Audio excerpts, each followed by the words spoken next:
successful first week? I thought it was a really entertaining match. I thought there was a lot of really high quality points, really good rallies, a lot of shot variety. So I thought it was a pretty good level, especially the first set. I felt that in the second set I had some opportunities that I didn't close out, but she played a couple of pretty flashy moments. She took her chances. Really felt like she played really loose today, and it was my first time meeting her, so I didn't really know what to expect. A couple of things that I saw from before were a bit different today, but overall I thought it was a pretty high quality match, and I felt that I was happy that in the end I closed out in a strong way. Thank you. Questions? Court, go ahead. Courtney Newman, WT Insider, Lavika. Hi. It sounded like you were impressed with the game that she brought today. First time you guys had played against each other. What did you make of her game? Well, I think that sometimes it's a bit harder to judge when you play against somebody you don't know and they play on a big court. It felt like there's no pressure. I will definitely say if she can keep up this level consistently, I think she'll have a different ranking for sure and coming up. So it's a bit harder. It's harder for me to judge based on this match. The overall performance and ability of a player. Today she played really well. As I said, I thought it was a very high quality. I had to, find my opportunities and really go for it. And but she was making some pretty impressive shots, like right to the baseline, some like really, out of kind of winners from any position. So that's what I'm saying. It's a bit hard to judge just based on one performance and a performance that she played today. Willie Weinbaum with ESPN. You next face Garbina, and when she was here, she spoke about how you've had success here, and she hasn't, and is trying to change that. What are your thoughts when you face her in terms of style of play? She's a very difficult opponent because she has an ability to make incredible shots, and sometimes she can. I think we all seen some matches that she can be off, but I think that on against top players she rises to the occasion and she brings a really high level. So I know that it's going to be a very difficult match. She's a dangerous opponent, a Grand Slam champion, so definitely knows what it takes to be on big stages, win big matches. But I love those kind of challenges. So it's going to be in a third round, but it really doesn't matter to win the titles. You need to beat the best players, and that's what I'm looking forward to do, is to play those big matches. Bill Simons, Inside Tennis. Well done, congrats. Thank you. You don't have to answer this, but I love the start of that. This is a press conference. Yeah, but you don't have to answer that. All right. He's prefacing it. Thank you.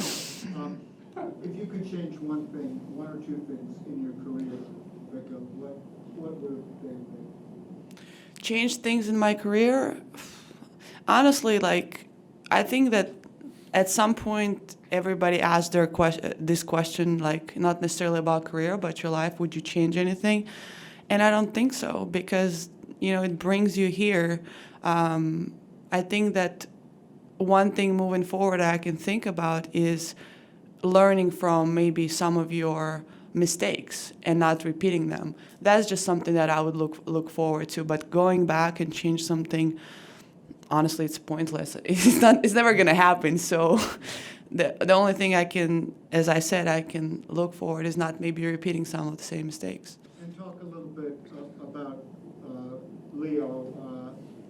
I presume he's well aware that his mom's an international athlete. Does he watch you play? How's he doing? He's doing good. He does watch a lot of matches. He was actually asking to come to my match today, but I had to give him a not yet because I can't not pay him attention when he plays. He actually watched our doubles in Berlin, and he still doesn't really understand the score, so he just says "Go, mama" at any point. So good job, mama. So, and I'm very attentive parent. So like whenever he's around, like he's my focus.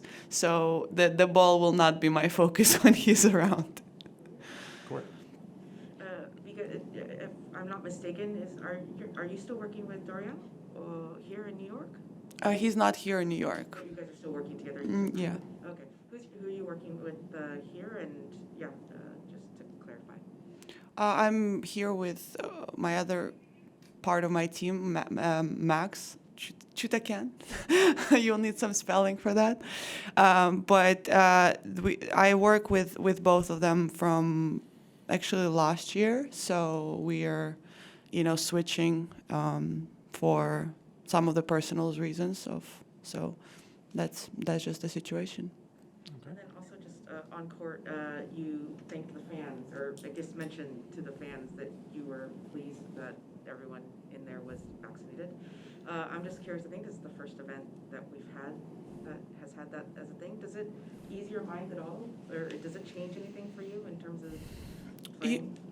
I think that it's such a question that is like going back and forth with a lot of people, although I think that majority of people still are trying to be progressive and trying to be, find a solution moving forward, which is, in my opinion, is part of being vaccinated.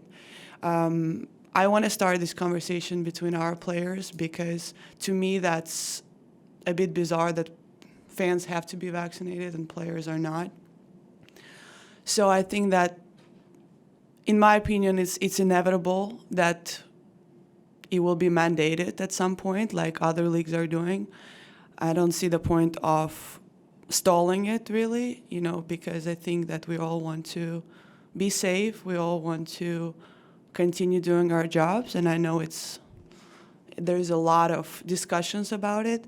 But to me, I respect everybody's opinion as long as it's not conspiracy theory, like as if you actually have decent knowledge and looked into research and have your facts and stats and research this, that's a different conversation. But I feel that part of conversation that really you need to be knowledgeable to what you're saying is missing in a lot of players.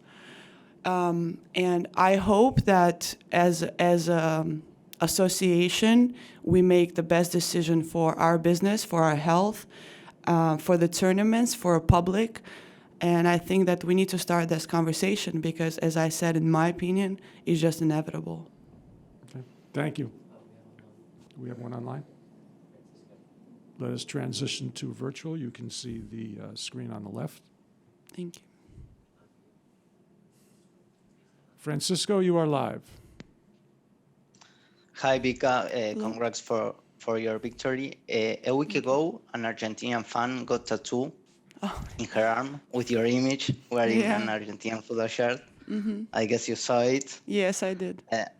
How do you feel about this kind of stuff in your life? I really don't necessarily understand the level of fanatic to do something like this. I appreciate it, but I cannot really relate to that, because I'm a fan of a lot of people, of a lot of athletes, but I don't know if I'll ever go to that point. So I can't really understand that level, but I really appreciate that. And of course, it puts a smile on my face that somebody is that passionate about what I do and may be inspired to do something else in their life. So it's a privilege, but it's sometimes a bit, hard to grasp that, wow, somebody actually wants to have my image of me for the rest of their life. So